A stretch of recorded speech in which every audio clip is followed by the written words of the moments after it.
আমার প্রিয় ছাত্রছাত্রীবৃন্দ, নর্থ বেঙ্গল ইউনিভার্সিটির অন্তর্গত বিভিন্ন কলেজে যে সমস্ত ছাত্রছাত্রী সেকেন্ড সেমিস্টারে পড়াশোনা করছো এবং তোমাদের পলিটিক্যাল সায়েন্স মাইনর পেপার রয়েছে, তোমাদের জন্য এই ভিডিওটি অবশ্যই ভিডিওটি শেষ পর্যন্ত দেখবে, কোনো রকম স্কিপ করবে না, তাহলে তোমাদেরই প্রয়োজনীয় ইনফরমেশন তোমরা জানতে পারবে না। দেখো, নর্থ বেঙ্গল ইউনিভার্সিটির second semester political science minor 2 paper, তোমাদের সিলেবাসের শিরোনামে রয়েছে fundamentals of constitution of India.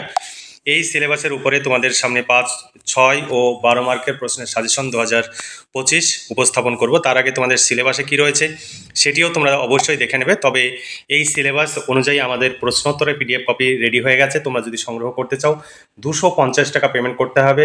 Complete notes পেয়ে যাবে, শর্ট প্রশ্ন, বড় প্রশ্ন সব উত্তর সহ পেয়ে যাবে। এর বাইরে কিছু পড়ার প্রয়োজন হবে না, পরীক্ষায় 100% কমন পাবে। তাই দেরি না করে আজই নিচে দেওয়া হোয়াটসঅ্যাপ নাম্বারে যোগাযোগ করো এবং নোটসগুলো সংগ্রহ করে নাও। নোটস সংগ্রহ করলে তোমাদের অর্থ এবং সময়ের সাশ্রয় হবে, কারণ এই নোটস সংগ্রহের জন্য তোমরা দূর দূরান্তে ছোটাছুটি করো, তাতে প্রচুর সময় যেমন ব্যয় হয়, সেই সময়ের মূল্য রয়েছে। তোমরা এক দিনে তোমাদের মিনিমাম 4 থেকে 5 ঘন্টা, ম্যাক্সিমাম 7-8 ঘন্টা সময় লস করো। একজন লেবার চার্জ যদি ধরা হয় মিনিমাম 400 থেকে 500 টাকা, তাহলে 10 দিন যদি তুমি ছোটাছুটি করো, তাহলে 10 দিনে তোমার 4000 টাকা সময়ের জন্য তুমি ব্যয় করছো। যদি 500 টাকা তুমি ধরো, তাহলে তুমি 10 দিনে, এক মাসে 10 দিনে তুমি 5000 টাকা সময়ের জন্য তুমি ব্যয় করছো। তাছাড়া যাতায়াত খরচ রয়েছে, টিউশন ফিজ রয়েছে, টিফিন খরচ রয়েছে। তুমি আনুষঙ্গিক সমস্ত হিসাব করলে বুঝতে পারবে একটি সেমিস্টারে এই 250 টাকার নোট সংগ্রহের জন্য তোমাদের কত টাকা খরচ হচ্ছে। তাই দেরি না করে আজ নিচে দেওয়া হোয়াটসঅ্যাপ নম্বরে যোগাযোগ করো এবং নোটসগুলো সংগ্রহ করে নাও। আর যে সময় ব্যয় করছো, সেই সময়টা তুমি কোনো কম্পিটিটিভ পরীক্ষা বা কোনো হাতের কাজ শেখার ক্ষেত্রে ব্যবহার করতে পারো, যাতে তোমার ভবিষ্যৎ কর্মজীবনে পৌঁছানো অনেকটাই সহজ হয়। চলো এবার দেখে নিই সিলেবাস 2025 ইউনিট 1-এ তোমাদের যেটা রয়েছে গণপরিষদ এবং সংবিধান দর্শন। তারপর ইউনিট 1-এর এ বিভাগে রয়েছে গণপরিষদ গঠন, উদ্দেশ্য, কার্যাবলী। বি অংশে রয়েছে তোমাদের ভারতীয় সংবিধান দর্শন, প্রস্তাবনা। সি এ রয়েছে ভারতীয় সংবিধানের প্রধান বৈশিষ্ট্য। এরপরে তোমাদের ইউনিট 2-এ তোমাদের রয়েছে অধিকার এবং কর্তব্য। এ অংশে তোমাদের রয়েছে মৌলিক অধিকার, বি এ রয়েছে মৌলিক কর্তব্য, সি এ রয়েছে রাষ্ট্রীয় নীতির বা নির্দেশমূলক নীতি। এরপরে ইউনিট হচ্ছে 3 নম্বর, কেন্দ্রীয় সরকার গঠন ও কার্যাবলী বা কেন্দ্রীয় আইনসভা। ইয়াকে রয়েছে কেন্দ্রীয় আইনসভা, সংসদ বা পার্লামেন্ট গঠন, কার্যাবলী, স্পিকারের ভূমিকা বা। তারপরে বি অংশে তোমাদের পড়তে হবে কার্যনির্বাহী, রাষ্ট্রপতি, উপরাষ্ট্রপতি, প্রধানমন্ত্রী এবং মন্ত্রী পরিষদ। এবার সি অংশে তোমাদের যেগুলো পড়তে হবে ভারতীয় বিচার বিভাগ, সুপ্রিম কোর্ট, হাইকোর্ট গঠন এবং এখতিয়ারভুক্ত তালিকার বিষয়গুলো পড়তে হবে। এরপরে ইউনিট 4-এ তোমাদের রয়েছে রাজ্য সরকার গঠন ও কার্যাবলী। এ অংশে রয়েছে রাজ্য আইনসভা, বিধানসভার গঠন ও কার্যাবলী। বি অংশে তোমাদের রয়েছে কার্যনির্বাহী, রাজ্যপাল, মুখ্যমন্ত্রী এবং মন্ত্রী পরিষদ। সিও রয়েছে স্থানীয় স্বায়ত্তশাসন, নগর ও গ্রামীণ বা পৌর ও গ্রামীণ। এই ছিল তোমাদের সিলেবাস। এই সিলেবাস অনুযায়ী নোটস যদি সংগ্রহ করতে চাও 250 টাকা পেমেন্ট করে নোটসগুলো সংগ্রহ করতে পারো। কমপ্লিট নোটস পেয়ে যাবে তোমরা, এর বাইরে তোমাদের কিচ্ছু পড়তে হবে না। তাই আজ আর দেরি না করে নিচে দেওয়া হোয়াটসঅ্যাপ নাম্বারে যোগাযোগ করো এবং নোটসগুলো সংগ্রহ করে ঘরে বসে পড়াশোনা করো, তোমরা ভীষণভাবে উপকৃত হবে। এরপরে দেখো 6 ও 12 মার্কের প্রশ্নের সাজেশন 2025। তোমাদের ইউনিট 1-এ যে প্রশ্নগুলো আমরা রেখেছি সেগুলো তোমাদের সামনে আমি তুলে ধরব। দেখো 1 নম্বর, গণপরিষদ কি ভারতের জনগণের প্রতিনিধিত্ব করেছিল? এখানে আরও অথবা দেওয়া রয়েছে, ভারতীয় সংবিধান রচনায় গণপরিষদের ভূমিকা বা গুরুত্ব আলোচনা করো, আরও অথবা রয়েছে। তারপরে 2 নম্বর প্রশ্ন, ভারতীয় সংবিধানের প্রস্তাবনার লক্ষ্য উদ্দেশ্য আলোচনা করো। 3 নম্বর, ভারতীয় সংবিধানের প্রস্তাবনার তাৎপর্য আলোচনা করো বা প্রস্তাবনা কি ভারতীয় সংবিধানের অবিচ্ছেদ্য অংশ ব্যাখ্যা করো। এগুলো 6 অথবা 12 মার্কস হিসাবে আসতে পারে।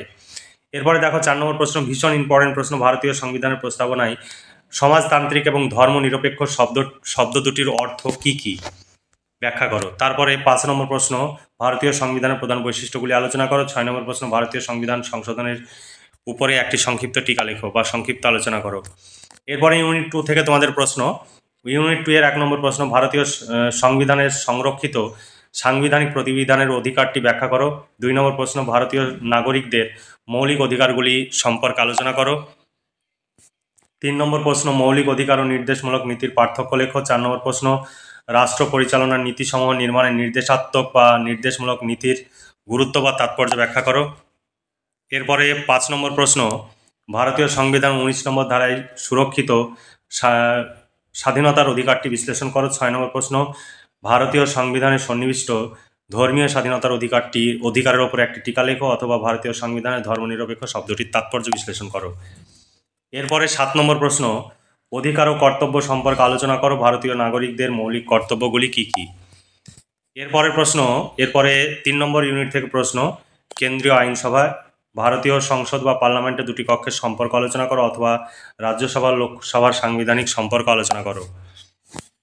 2 নম্বর প্রশ্ন, লোকসভার স্পিকার অধ্যক্ষের ক্ষমতা ও কার্যাবলী আলোচনা করো। 3 নম্বর প্রশ্ন, ভারতীয় পার্লামেন্ট বা কেন্দ্রীয় সংসদের গঠন ও কার্যাবলী আলোচনা করো। পার্লামেন্ট কি সার্বভৌম? এরপরে 4 নম্বর প্রশ্ন, লোকসভার গঠন, ক্ষমতা ও কার্যাবলী সম্পর্কে আলোচনা করো। 5 নম্বর প্রশ্ন, বিলের সংজ্ঞা দাও। পার্লামেন্টে সাধারণ বিল পাশের পদ্ধতি আলোচনা করো। 6 নম্বর প্রশ্ন, অর্থ বিলের সংজ্ঞা দাও। পার্লামেন্টে অর্থ বিল পাশের পদ্ধতি আলোচনা করো। এরপরে রাষ্ট্রপতি, উপরাষ্ট্রপতি, প্রধানমন্ত্রী ও মন্ত্রী পরিষদ থেকে তোমাদের প্রশ্ন। দেখো, ভারতের রাষ্ট্রপতি ও প্রধানমন্ত্রীর মধ্যে সম্পর্ক আলোচনা করো। রাষ্ট্রপতি ও মন্ত্রী পরিষদের মধ্যে সম্পর্কের উপরে একটি সমালোচনামূলক মূল্যায়ন করো। 9 নম্বর প্রশ্ন, রাষ্ট্রপতি নির্বাচন ও অপসারণ পদ্ধতি সম্পর্কে আলোচনা করো। রাষ্ট্রপতি উপরাষ্ট্রপতি একই, মানে নির্বাচন এবং অপসারণ পদ্ধতি। এখানে অথবা প্রশ্ন দেওয়া রয়েছে। তারপর 10 নম্বর প্রশ্ন, ভারতের রাষ্ট্রপতির ক্ষমতা ও কার্যাবলী আলোচনা করো। তারপর প্রশ্ন, প্রধানমন্ত্রীর ক্ষমতা ও কার্যাবলী আলোচনা করো। সংক্ষেপে পার্লামেন্টের নেতা হিসেবে প্রধানমন্ত্রীর ভূমিকা আলোচনা করো। 13 নম্বর প্রশ্ন, ভারতীয় যুক্তরাষ্ট্র ব্যবস্থা বা ফেডারেলিজমের বৈশিষ্ট্য আলোচনা করো, বা ভারতের যুক্তরাষ্ট্রের প্রকৃতি আলোচনা করো। কেন্দ্র ও রাজ্যের মধ্যে আইন সংক্রান্ত ক্ষমতা বন্টনের উপর একটি সংক্ষিপ্ত আলোচনা করো। তারপর ভারতের কেন্দ্র রাজ্য শাসনতান্ত্রিক সম্পর্ক আলোচনা করো। ভারতের রাষ্ট্রপতির জরুরি অবস্থা সংক্রান্ত ক্ষমতা সম্পর্কে টিকা লেখো। যেগুলোতে বেশি স্টার দেওয়া রয়েছে সেগুলো তোমাদের জন্য ভীষণ ইম্পর্টেন্ট। তারপরের প্রশ্ন, ভারতীয় সুপ্রিম কোর্টের ক্ষমতা ও কার্যাবলী আলোচনা করো। ভীষণ ইম্পর্টেন্ট প্রশ্ন। এখানে অথবা দেওয়া রয়েছে, ভারতীয় সুপ্রিম কোর্টের ক্ষমতা ইখতিয়ার পর্যালোচনা করো। 18 নম্বর প্রশ্ন, ভারতীয় সংবিধানের অভিভাবক রূপে সুপ্রিম কোর্টের ভূমিকা আলোচনা করো। 19 নম্বর প্রশ্ন, ভারতের বিচার বিভাগীয় সক্রিয়তা বা সমীক্ষা সম্পর্কে সমালোচনামূলক আলোচনা করো। 20 নম্বর প্রশ্ন, ভারতের অঙ্গরাজ্যের বা হাইকোর্টের গঠন ও কার্যাবলী আলোচনা করো। এরপরে 4 নম্বর ইউনিট থেকে তোমাদের প্রশ্ন, রাজ্য আইনসভা থেকে, রাজ্য আইনসভা বিধানসভার গঠন ও কার্যাবলী আলোচনা করো। রাজ্য বিধান পরিষদের গঠন ও কার্যাবলী আলোচনা করো। ভারতীয় অঙ্গরাজ্যের রাজ্যপালের ক্ষমতা ও কার্যাবলী আলোচনা করো, অথবা ভারতের কোনো একটি রাজ্যের রাজ্যপালের ভূমিকা ও পদমর্যাদা আলোচনা করো। 4 নম্বর প্রশ্ন, ভারতের অঙ্গরাজ্যের মুখ্যমন্ত্রীর ক্ষমতা ও কার্যাবলী আলোচনা করো, অথবা ভারতীয় অঙ্গরাজ্যের মুখ্যমন্ত্রীর ভূমিকা ও পদমর্যাদা আলোচনা করো। এরপরে স্থানীয় স্বায়ত্তশাসন থেকে প্রশ্ন, গ্রাম পঞ্চায়েতের প্রধান ক্ষমতা ও দায়িত্বগুলি আলোচনা করো বা কার্যাবলী আলোচনা করো। গ্রাম পঞ্চায়েতের ক্ষমতা ও কার্যাবলী। এরপরে পঞ্চায়েত সমিতির ক্ষমতা ও কার্যাবলী আলোচনা করো বা গঠন ও কার্যাবলী আলোচনা করো। জেলা পরিষদের গঠন ও কার্যাবলী আলোচনা করো। তারপরে 8 নম্বর প্রশ্ন, 73তম সংবিধান সংশোধনী আইন দ্বারা গ্রাম সভা গঠন ও কার্যাবলী আলোচনা করো। 9 নম্বর প্রশ্ন, পশ্চিমবঙ্গের পুরসভার গঠন ও কার্যাবলী আলোচনা করো। ভীষণ ইম্পর্টেন্ট প্রশ্ন। এই ছিল তোমাদের সাজেশন অনুযায়ী প্রশ্ন। তবে যেগুলো বেশি স্টার দেওয়া রয়েছে সেগুলো খুব ভালোভাবে পড়বে। তোমরা যদি নোট সংগ্রহ করতে চাও 250 টাকা পেমেন্ট করতে হবে, এই সমস্ত প্রশ্নের উত্তর পেয়ে যাবে। এর সঙ্গে শর্ট প্রশ্নের উত্তরও পেয়ে যাবে।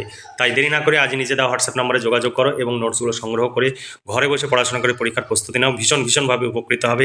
এর বাইরে তোমাদের কিচ্ছু পড়ার প্রয়োজন হবে না, পরীক্ষায় 100% কমন পাবে। এই নোট সংগ্রহের জন্য তোমরা প্রচুর সময় এবং অর্থ ব্যয় করো, সেটা কোনো প্রয়োজন নেই। তোমরা আমাদের সঙ্গে যোগাযোগ করো এবং নোট সংগ্রহ করো। আমাদের অভিজ্ঞ শিক্ষক মণ্ডলীর দ্বারা এই সমস্ত নোটস তৈরি হয় এবং প্রচুর টাকা ব্যয় হয়।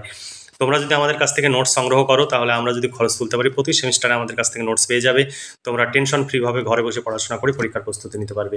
দেখো, সাজেশন ভিত্তিক প্রশ্ন উত্তর। এখানে ইউনিট 1 দেখো, তোমরা অনেকে ডেমো দেখতে চাও, এখানে প্রশ্ন দেওয়া রয়েছে। ইংলিশ এবং বাংলা উভয় ভার্সানে প্রশ্ন রয়েছে এবং উত্তর সব বাংলা ভার্সানে রয়েছে। এখানে দেখতে পাচ্ছ সুন্দর করে পয়েন্টস আকারে নোটস তৈরি করা নোটস, এগুলো তোমাদের এর বাইরে কিচ্ছু ভাবতে হবে না, কারণ এই নোটস সংগ্রহের জন্য তোমরা দূর দূরান্তে ছোটাছুটি করো, তাতে প্রচুর সময় যেমন ব্যয় হয়, অর্থও ব্যয় হয়, কারণ সময়ের একটা মূল্য রয়েছে। এখন থেকেই তোমরা যদি সময়ের মূল্য দিতে না শিখো, তাহলে পরবর্তীতে এই সময় তোমাকে কিন্তু ভীষণভাবে যন্ত্রণা দেবে। তাই ভবিষ্যৎ কর্মজীবনে উপনীত হওয়ার জন্য বিভিন্ন কম্পিটিটিভ পরীক্ষার জন্য প্রস্তুতি নাও, অথবা হাতের কাজ শেখো, যাতে ভবিষ্যৎ কর্মজীবনে পৌঁছাতে তোমাকে কোনো রকমের বেগ পেতে না হয়। এখানে দেখো পুরোটাই কম্পিউটার টাইপ, এখানে হাতে লেখা বা বইয়ের ছবি তোলা, কোনো পিডিএফ নয়। আমাদের কাছে নোটস সংগ্রহ করলে তোমরা ভীষণভাবে উপকৃত হবে, তোমাদের কিচ্ছু ভাবতে হবে না, এইগুলো পড়বে, পরীক্ষায় 100% কমন পাবে। তাহলে আজকে এই পর্যন্তই, তোমরা ভালো থেকো, সুস্থ থেকো এবং খুব ভালোভাবে পড়াশোনা করে পরীক্ষার প্রস্তুতি নাও। এই শুভকামনা জানিয়ে আজকের ভিডিওটি এখানে সমাপ্তি ঘোষণা করছি।